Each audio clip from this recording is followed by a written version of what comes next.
All right, let's go ahead and get started. Nobody's in Santa Rosa. The VC isn't set up. The library is closed. It's a whole. We're still trying to work out the issues with that. However, we are here, and it's definitely summer. As I've been saying, outside of this room. Yeah, well, we'll try to find some days outside this summer. We didn't do any last summer, I think, or one or two maybe. But it is a good thing. Outdoors is really important. We'll talk about that more in just a moment. So what was the reading today? Accessibility. Yeah.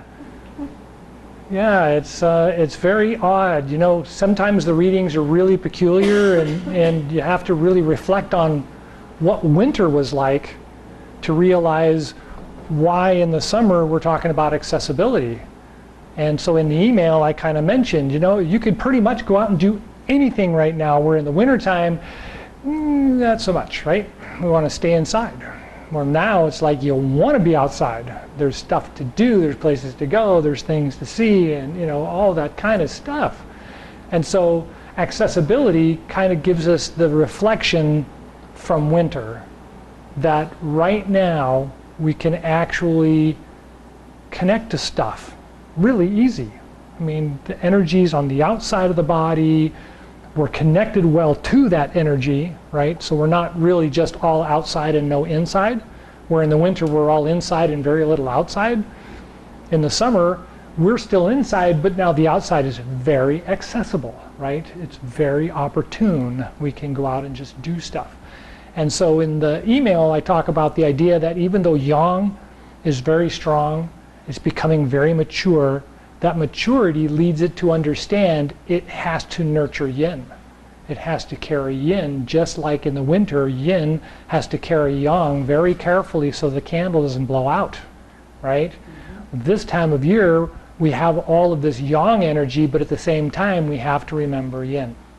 And for those of us with dietary constraints, it's very important, because we're thinking, gosh, it's summer and all that, I want to have hamburgers and, you know, steak or, you know, whatever, right? You want to have spicy, or you want to have, you know, and you want to join in and all that kind of stuff. And yet we have to understand that yin needs your caring. And so, well, I can't really do that anymore, right? And so that's yang knowing yin and understanding. I've got to take care of my digestion, which is very yin, compared to my outside desires and energy of the body, which is very yang, right? And so we got to kind of think about those things. At the same time, we're also looking at that as the external of life. What is the external yang in life? Look at the freeway. What's the external yin in life? Go to a forest, right? Stand on a mountain precipice, right? Those are very, very yin in a very, very yang time. And so, obviously, a lot of people go to the forest. They go to the ocean, they go to the mountains, they go to the lake, right? Because those things nurture that yin character, and if we act in accordance with it, then we take care of it while we're there. We don't just trash it, although I'll leave that for another subject.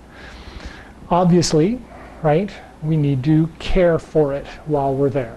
And that teaches us about how yang and yin really interact and really work with each other, coordinate with each other. Any thoughts on that? Any questions about that? That's pretty obvious, huh? Yeah. So the next thing we talk about, and this is not just the Taoist philosophy, it's in the Buddhist philosophy, it's in the Zen philosophy, that there's action in non-action, right? And there's non-action within action. And so what is action, right? We see action as being yang, right? And we see inaction or non-action, non-thinking, right? Non-interfering. That's very yin, right? And so when we look at that as being movement, well, how can you be action and non-action? How can there be non-action and action, right? So we talked about this many times before. So in my action, what is the yang, really? Right? It's my intention. It's the desire for me to make action. But what is actually acting? The body is actually acting, and the body is yin. It's not yang, right? If I hit something, the action of hitting was very yin. The actual impact is the only yang that's there, right? There's all this yin, this little tiny yang. I'm all this yin, and my intention, this little tiny thing, right, is my yang. Go! Okay! Right? It's the yin that carries you. It's the yin that moves you, sort of. Right? The yang is the intention to make the motion, but what's really moving? Right? What's the body is moving, that's got to be yin. So you have this conflict, this yin and yang. There's yang and yin. How am I doing this, right? What is making this happen, right? And so we want to intend, and we say this on a regular basis, right? It's the intention of the movement that is stirring the movement. And then the movement acts on its own accord. It's yin. It knows what to do. It's carrying us, right? It's holding us up. And so let's think about that for just a moment. If I'm to stand in the standing position and do a Qigong motion, and I'm waiting for the action to happen, that's very yin, right? And I'm just standing here patiently saying, whenever you're ready, right? I'm here whenever you're ready. But when I intend to move, it just immediately start to move. I can feel my heels, I can feel the lungs, I can feel the body start to fill and expand, and then I roll forward and it finishes the move. And it's like, all I did was kind of think about, I want to do that move. And it just happens, right? Everybody's seen it before. Something's falling to the ground off of the desk and you just grab it, right? Your intention was to not let it fall. What grabbed it? Well, the body had to grab it, right? The body had to do that. That's the support action. So yin is that support action. So when we look at the Tai Chi movements, very commonly we talk about the idea that we need to pause in the motion to understand the motion. Well, isn't motion moving? And if I stop, is that not moving? Right? But it's both. It has to be both. Right? Because I'm standing here, and when I do the movement, the intention is just simply to do the movement, and then the body has to follow through. And if without any training, without any practice, then the muscle doesn't know to do it. It just thinks, what am I supposed to do? And you start looking around for what other people are doing so you can see what I'm trying to put my arm somewhere to do, right? Because we haven't learned it yet. But once we've learned it, the intention makes the action happen. It's the yin's understanding and knowledge that allows it to then come to fruition. So one of the main keys in the movement is called, or in the set, is called separation. And my original description of separation from my instructor's instructor, the master's master, was to imagine yourself in Jell-O and you want to move. You kind of have to make a space to move, right? So the intention then becomes, I'm in this position and I'm going to kind of slice through the Jell-O with my hands, step forward, and then I'm going to push the Jell-O back with one hand and push the Jell-O forward with the other hand and move into this little space I've just created. Does that make sense? Mm-hmm.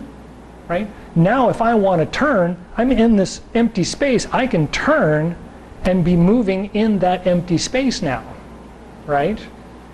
Because I've made a space. So we call it separation.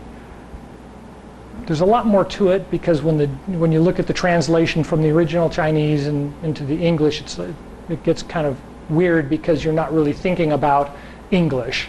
You're thinking about the actions and the intention in the characters, right? So we kind of look at this way and just say, well, let's call it separation, and it feels like you're separating the jello space so that you've got something around to move in. Now the next idea is, in the very beginning of the set, we start here and then we turn and do grass bird's tail. And so if I just turn and I don't move my arms, I'm actually in the right position to start grass bird's tail. I haven't really done anything, right? The body isn't actually moving. I'm just rotating in the space without any other movement. And that's the next position. So it kind of, you starting to see what I'm going at here? Mm-hmm. There's a whole lot of non-movement in the movement. And Tai Chi is meant that way, right? Almost all the moves, unless I do it in a martial arts form, is this very non-active activity. And that's where things get very interesting when you look in the philosophy and you start reading in the philosophies. Well, you know, 1 gives birth to 2, and 2 gives birth to 3, and 3 gives birth to the 10,000 or myriad things, and you're kind of like, what? You know? And then the next line is from nothing comes all things. Because you just read 1 gives birth to 2, and 2 gives birth to 3, and 3 gives birth to 10,000 things. So it says nothing gives birth to everything, right? And so then, of course, you read a couple of chapters later and they start talking about this whole idea that in all activity there is non-action. And in every resting moment there is an activity. And there has to be. We can't stop breathing, right? Heard this before? I'm just going to inhale today. How's that working for you, right? So why don't you guys come to this side and line up behind me here, and let's look at the first couple of moves in the Tai Chi set, right? So I'm going to start in the standing position, and I'm going to relax so I can step out, and then I'm going to paint the wall in front of me. Inhale up, exhale down, and I want to sit down and feel the body holding me up, right? There's that wonderful yin feeling. I'm going to move my body to the left, marionette my foot out, and push it down. And my left hand is going to stay in this kind of turned position and come over with me as I step out. And the two hands form that separation move we talked about. I'm actually going to rest my elbow down as I rest my hand on whatever's back here, which doesn't seem to be anything, but it feels like there's something there. From this position, I'm going to roll back and turn in without really moving my arms at all. So far, so good? Good. So then the right hand comes in like it's going to carry something from my groin, and I roll back and lift up and out. And then press forward and up, flip it over, and bring it back down to the waist. Turn it up. We'll go over this again in a minute, and then press out, and just hold for a moment. Okay? So far, so good. Everybody seems to be fairly familiar. We've done this exercise a couple of times before, right? Okay, good. So let's start with this separation move and just hold there for a second, right? We can feel the body is holding us up. I'm not pushing, I'm not pressing, I'm not doing anything. It's just holding me here. And I want to think about that upright, that balance, that standing smoothness of the body. And then as I roll back and turn and start to roll back, when I bring my hand up, I want to pause, sitting on my back leg, and just think about, what's holding me here? What was my intention? What do I want to be? You know, where does my body want to be?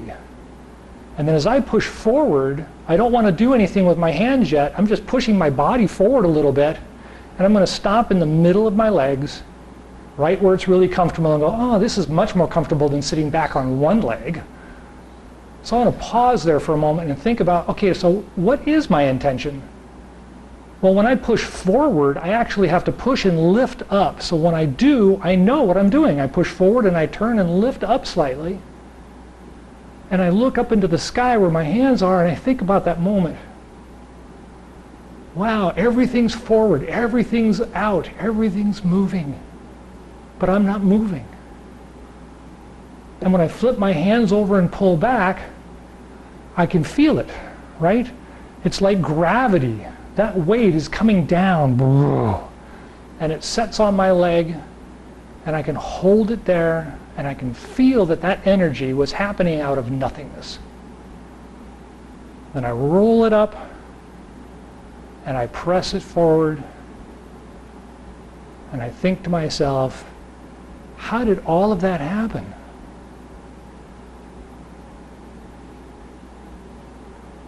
And then relax. You kind of get that idea of meditating in movement, right? It's contemplation without intention, or intention without action. I mean, there's so many different ways of looking at it if you've read the I Ching or the Tao Te Ching or any of the wonderful texts that are available. You kind of get that sensation when you read, but how do we put that in our daily movement and our daily activities, right?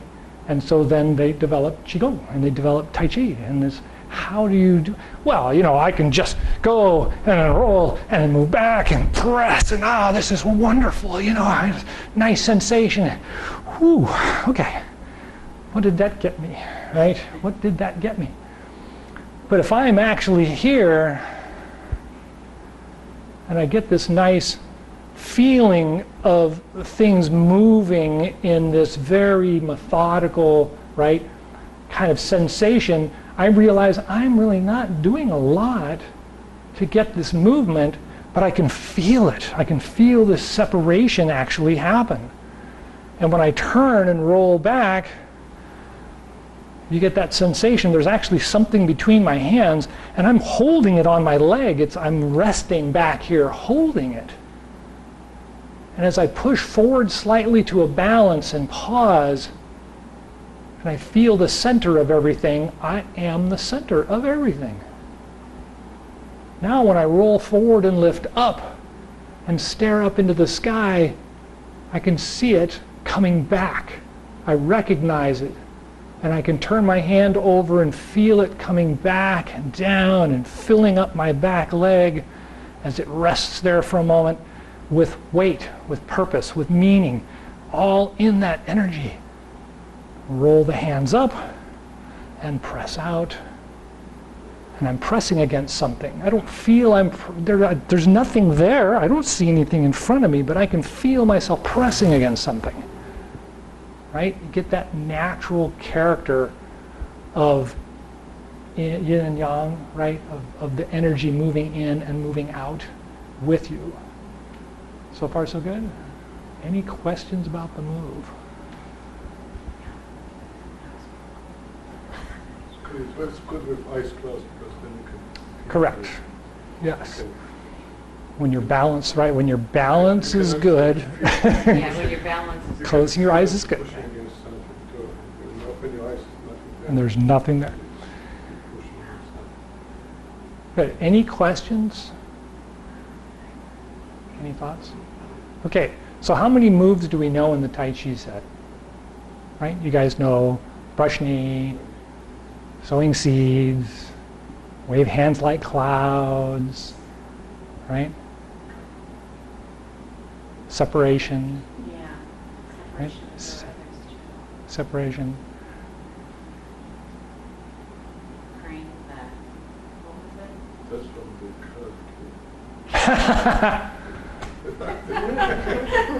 That's okay. It was not a test. You didn't have to come up with all the right answers. The idea is that if you remember the moves that you've done and you think about the moves in that fashion, right? Just kind of break it down, make it a little slower. Think about each piece of the move and take a breath in it and kind of think about, you know, where am I, and recognize that you are the center of all movement, right? For the activity, you can let go of all the pretense. You can let go of all that extension or collection that's happened. It all just kind of, you're here, right? And that's where the Qigong and Tai Chi is meant to bring you, like most meditations, right? Most prayer, most song, most dance is meant to get you away from all that stuff that's going on out there so that you can just be here right now, right? In the breath, in the body, in the movement, or in the prayer, song, rhythm, right? So the last one is wave hands like clouds, because we want to look at the way wave hands like clouds moves. So everybody kind of shift a little bit to the right, and then shift a little bit to the left. And you want to get that sensation, right? Kind of like the pendulum. We've talked about it before. You shift to the left and you feel everything kind of pendulum. Shift to the right and everything pendulums to the left, and shift to the right. Good. So now I'm going to bring my hand up as I move. Or I'm going to step across and then step across. Step across and step across. Good. Now we're going to add the pause. So as I bring my hand up, I'm going to stop and think about that for just a moment.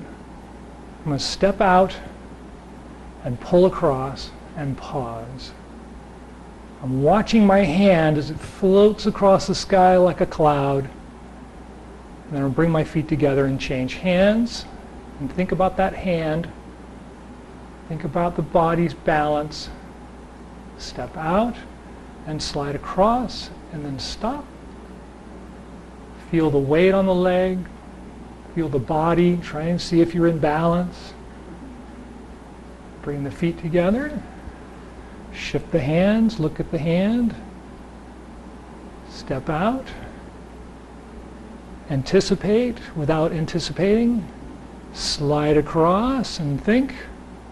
Watch that cloud move across the sky. Bring the feet together and shift hands. Are you starting to feel the hands actually kind of reaching under and grasping and picking up from underneath? So the bottom hand actually picks up and lifts up. So I step out and I can feel that hand picking up and holding.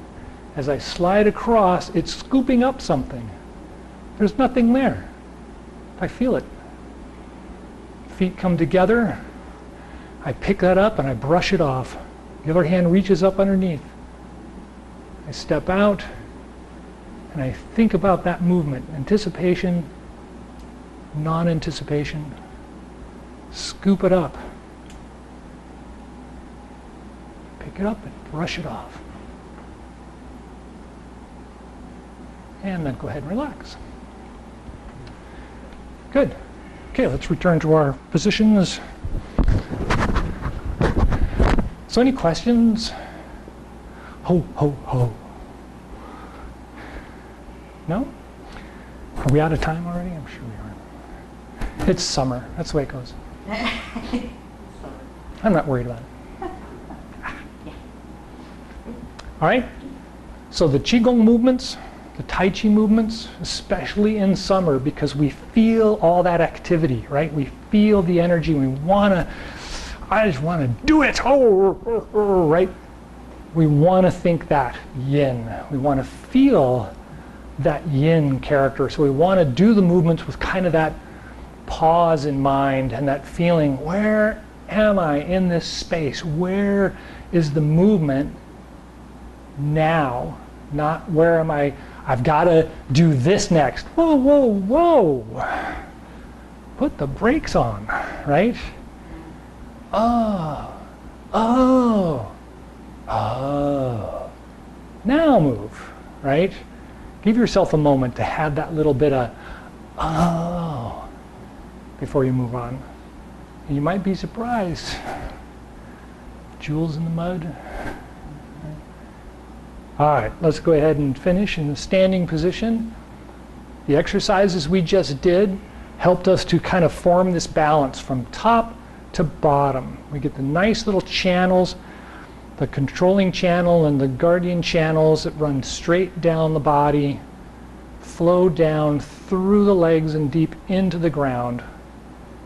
And so we're going to do the belt gong. So roll your feet to the left without actually shifting your body weight. Just turn with your ankles. Reach your hands over to the left. And then inhale, roll the feet from left to right as the hands slowly come across the waist from left to right. And then the hands separate and come out in front as you roll to the heels and reverse the direction, rolling the heels right to left.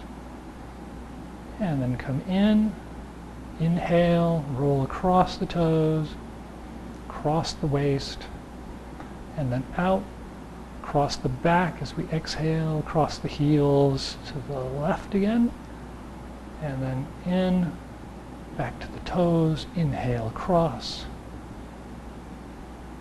and out to exhale.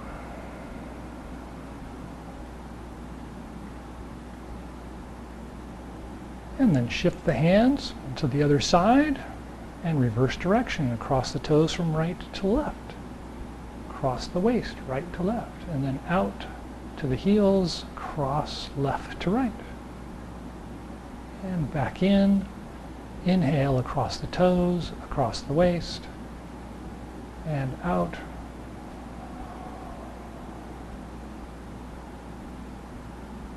And one more.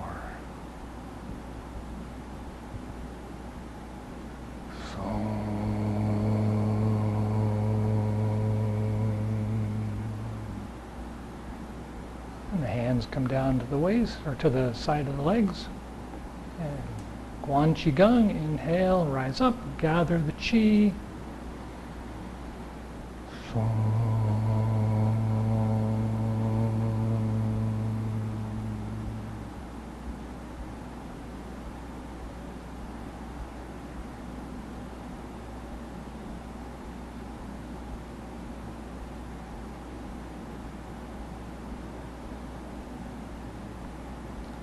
And when you're thinking about the feet, take a couple of breaths and really think about the energy going deeper and deeper into the ground, like huge roots from a tree, deeper and deeper with each breath.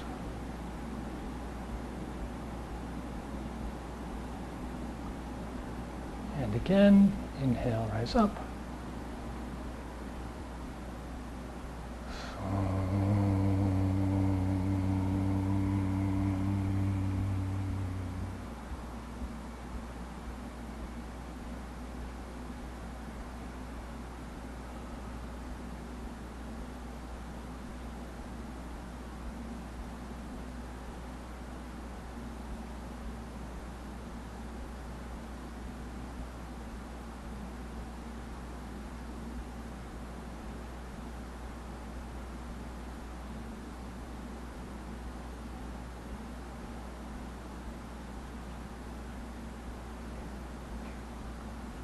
One more.